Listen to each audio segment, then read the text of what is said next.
All right there, mate. You know the sort, thinking you've never swallowed a spider in your kip, when all along one might have been busy knitting your lost socks somewhere in the house.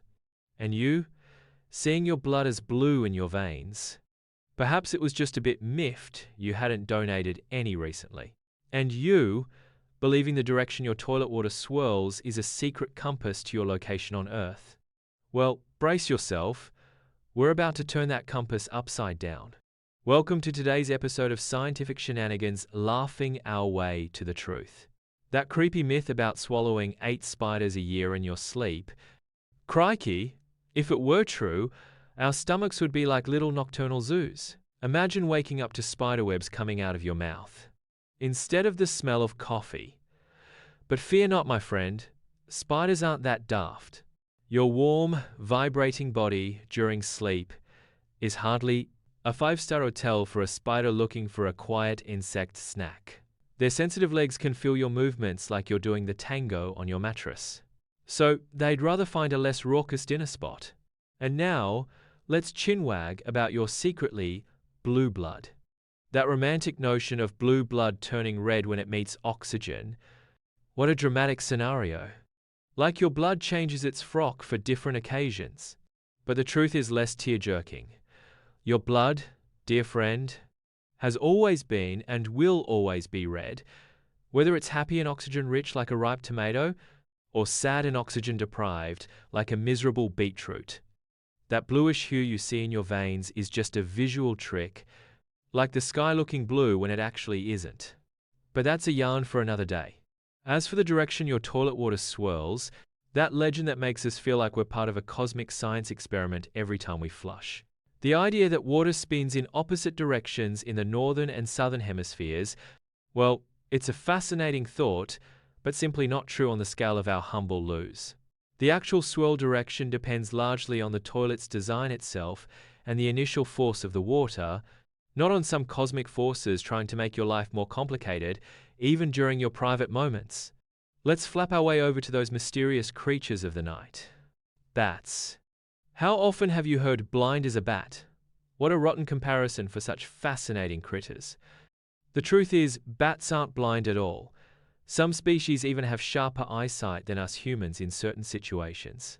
Plus, they have an incredible natural sonar system, emitting sounds like bizarre little pings and interpreting the echoes to create a 3D image of the world around them. They're not blind. They have a sophisticated nocturnal vision system, and might even be spying on you in the dark. Now, onto your tongue, that amazing organ that distinguishes the most delightful and the most dreadful of grub. Remember that map we learned in school, showing specific areas for tasting sweet, salty, sour, and bitter? Well, prepare for a scientific shocker. That map, my friend, is as outdated as dial-up internet. The truth is, all areas of your tongue can taste all flavors. There might be slight differences in sensitivity in certain regions, but there aren't dedicated taste zones, just like you might prefer a certain mate over others, but you wouldn't refuse to chat with the rest. About your brain, that supercomputer nestled in your skull. How often have you heard about the logical left brain and the artistic right brain? The idea that our brains are divided into 2 completely separate functional halves. It's a cracking story, but science says otherwise. Modern research clearly shows that both sides of your brain work together in amazing harmony. An integration in all cognitive activities, whether logical or artistic. Your brain isn't rigidly divided. It's more like a highly efficient tag team. And speaking of senses, those windows through which we perceive the world, we're always taught about the classic 5: sight, hearing, smell, taste, and touch.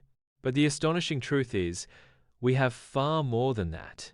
We have other crucial senses like equilibrioception, which keeps you upright when you're trying to sneak to the fridge at night, and proprioception, which lets you know where your nose is even with your eyes shut. Go on, try it. You also have internal senses that detect temperature, pain, and pressure. In short, you're a sophisticated sensory system, not just a device with 5 buttons. Now, let's tackle the topic of death. that inevitable event that raises so many questions and myths. One such myth is that the hair and nails of the deceased continue to grow after passing. A rather creepy thought, wouldn't you say? But the scientific truth is much simpler and less spooky. After death, the body loses moisture, causing the skin around the hair follicles and nail beds to retract. This retraction makes the hair and nails appear longer, but they don't actually grow at all. It's just a visual illusion, like a shirt looking bigger on you after you've shed a few pounds. As for ostriches, that massive bird famously linked to the myth of burying its head in the sand when danger looms. What a cowardly and illogical act. But the truth is, ostriches don't do that. When they sense danger, they actually lie low to the ground, stretching their necks out to blend in with the environment, like a pro spy trying to become one with the furniture. It's not cowardice. It's a clever survival tactic, and might even fool you if you're not paying attention. Let's now chew on the topic of carrots, that orange root vegetable forever associated with improving eyesight, especially superpowered night vision. How often have you heard that munching on carrots will make you see in the dark like a cat? The truth is, this idea stems from a rather clever bit of World War II propaganda. While carrots do contain beta-carotene, which your body converts to vitamin A, essential for eye health, eating a mountain of them won't turn you into a nocturnal superhero. This story started as a wartime ruse, so always remember that information can be as appealing as a carrot, but you should always check the source. And finally, but not least, our relationship with chimpanzees. How often have you heard that we evolved directly from chimps? A common misconception. The scientific truth is that humans and chimpanzees share a common ancestor who lived millions of years ago. We didn't evolve from modern-day chimps. Rather, we and chimps are like cousins on the evolutionary family tree, sharing common roots but branching off on our own separate paths. I do hope this comedic journey through the world of scientific facts and debunked myths has tickled your brain and tickled your funny bone, my friend. Always remember that science isn't dull, it's full of amazing discoveries and hilarious misconceptions ripe for a good laugh. Until our next episode of Scientific Shenanigans, we'll debunk 'em with a smile. Cheers for now, and as science might say after a good chuckle, always verify your sources before you become the next funny myth. Don't ghost us, hit subscribe, and let's keep the weird thoughts rolling. Catch you next time on the Thinkery,